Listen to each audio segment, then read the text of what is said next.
Hello and welcome to my review of the 2024 spec Tesla Model 3. It's a refined and refreshed edition of Tesla's best-selling electric car. We've got a couple of the units here with us today, both in the new Ultra Red and Stealth Grey colourways, and we're going to be taking a look at the car and letting you know what I think. We're going to take a look outside the car, inside the car, and then go for a drive, and then at the end I'm going to tell you whether or not the Tesla Model 3, the new version, is worth your money. So with that, let's take a look. Taking a look outside the car, you can see that some of the biggest changes to the new spec Model 3 are with the lights. Here on the front you've got a slimmer headlight at the front. It's been designed to give you maximum light on the road, even though it's in a smaller shape. New to the Tesla is going to be your Matrix Adaptive Auto main beams. So basically, it's going to paint out some of the LED lights rather than just turning them all off. And when we move around here to the rear, you're going to see that your backlights also move. Rather than being on the side of the car, they're now part of the boot. And down at the bottom, you're going to see some fog and reversing lights. All in all, it gives the Tesla a more modern, sleeker and sportier look without impacting your drive too much. You'll also notice that on the back, instead of the traditional T logo, it now says Tesla, akin to Volvo's and other car models. It makes the car look more premium, but don't worry, you'll still find the T badge round on the front. It's a much smaller boot. You can see that it's restricted height-wise. You might struggle to get some suitcases in here. You can close this as well and press the boot button. You'll see a sloping roof here makes it look a little bit more sporty, and you'll see the divide here where the glass panels meet. As you can tell from the white, it is definitely shorter, slightly longer actually.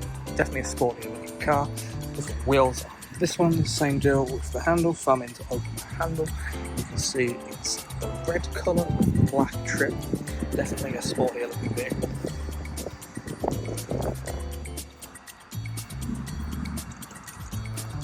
It's the same setup with cameras and sensors, one there and one there. As you can see, there are a number of changes on the outside of the new spec Model 3. So with that, we're going to take a look inside the cabin at what's new in there, and then take it for a drive. This is the inside of the new 2024 spec Tesla Model 3. As you can see, there's a few changes from the previous models. The biggest change of all is the fact that there's no longer any stalks on either side for your indicators or for your gear selector. You'll find the indicators on this side of the wheel now. There's a button at the top, a button at the bottom for each indicator. You see cameras still come up on the touchscreen when you're changing corners to show you your blind spots. Your headlight button is also now on the steering wheel. You tap this once, and as long as you hold it, you're going to be flashing someone with the main beams. Other than that, the main beams are on automatically. New to this 2024 spec, this actually comes to some of the other Model 3s for a software update, is going to be the automatic main beam detection. So basically, instead of switching off the main beam like normal adaptive main beam, it's going to switch off just part of the headlights, like just paint out some of the LED pixels. So that's new to this one, and it's also coming to some of the other Model 3, so maybe not necessarily a reason to buy this one.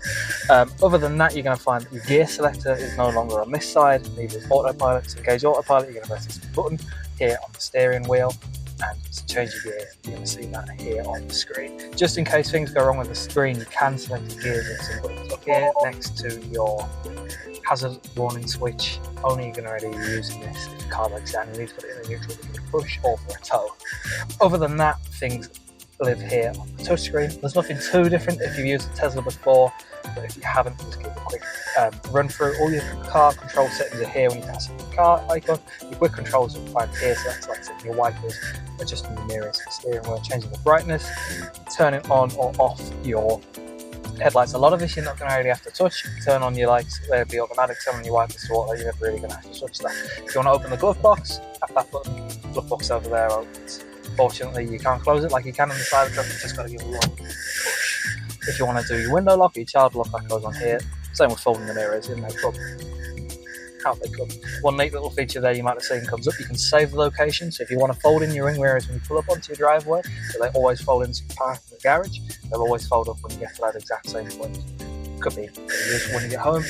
In here you can adjust your pedals, like your acceleration mode and your steering mode. Standard's pretty nice, but comfort's even easier, makes the steering lighter. You can have the accelerator onto chill mode if you don't want to go quite so fast. That's the point of having a Tesla, right? New to this, because of the gear selector, is that your auto shift out of park. So basically, when you park your Tesla, it's going to remember how you parked it. It's also going to have a look what's in front of you and what's behind you. It's going to decide whether you should be put into drive or into reverse when you're ready to go, or you press the brake pedal. Put you into the most appropriate one automatically. It's still in beta, and I mean, it's a bit hit and miss. If you pull into a base front park, it's going to put you into reverse automatically, pull you out. But it's going to do this even if the space in front of you becomes clear because the car's gone. So you're not going to be able to cheekily cut through unless you change the gear selection yourself. I mean, I'm not sure if that's because it's in beta or by design, but that's something to note. Over here is your charging. You can see you can limit your charging speed, set your amperage, schedule the charge. Autopilot settings are in here. Turn on your auto steer. All of this stuff's still in beta, so if you want to use it, you're going to have to accept terms and conditions. Single click or double click of this button here on the wheel. Navigate on autopilot is going to help the car. It's going to make the car suggest when you should change lanes or go around somebody according to the route that's on the touchscreen. If you use traffic light and stop sign control, basically your car's going to come to a stop if it sees a red light. It's not going to go if it sees a green light yet, unless you're just in stop-start traffic, but it can do that. If you're changing autopilot, one little feature you're going to want to do is set this to current speed. Otherwise, when you turn autopilot on, it's going to set you to the speed limit. So if you're going 1 or 2 miles an hour above 70, like 72, 73, it's going to take you back down to 70 and switch on autopilot. That's obviously not ideal, so just suddenly slam on the brakes and slow you down a little bit. But by switching that on, then you're going to maintain your current speed. In here, you can control your lights. You can see there, it's got my phone as well as the actual keys. You can do some other settings to make sure that it unlocks when you park up. One other little feature to turn on is the lock confirmation sound. So basically, you're going to get a little the horn anytime you lock the car. Just a handy thing to make sure you know the car's locked, especially if you're using your phone to when you walk away. New in this Model 3 is the light bar that goes around it. That's on auto by default, so it's only going to come on at night, but if you've got the car, you're going to want it on all the time. So basically, you switch it on, you can see this LEDs appear.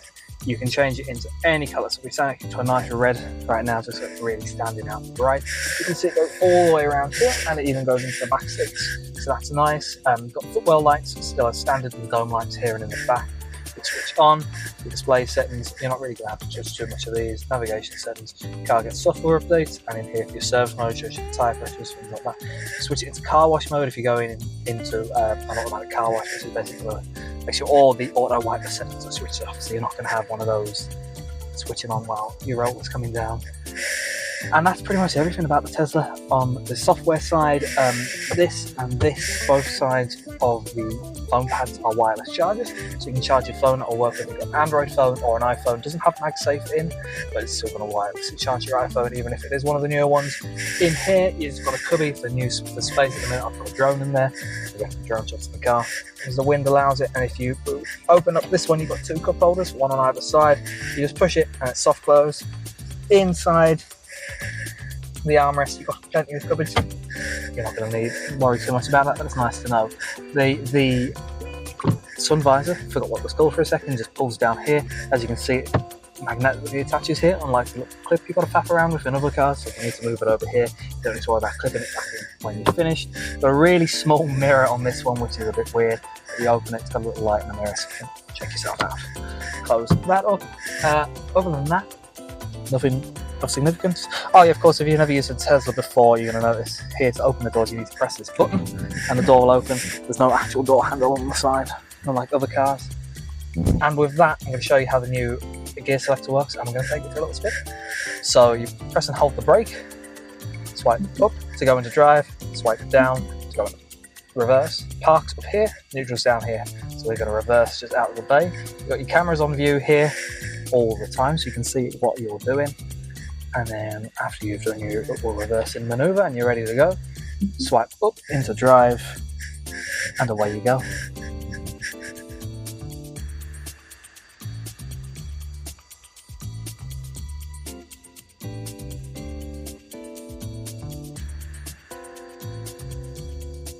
Okay, so once we're into drive, pretty familiar for a car. The steering wheel's quite light. I mean, you can see here I can move it with a finger. The car's pretty rapid.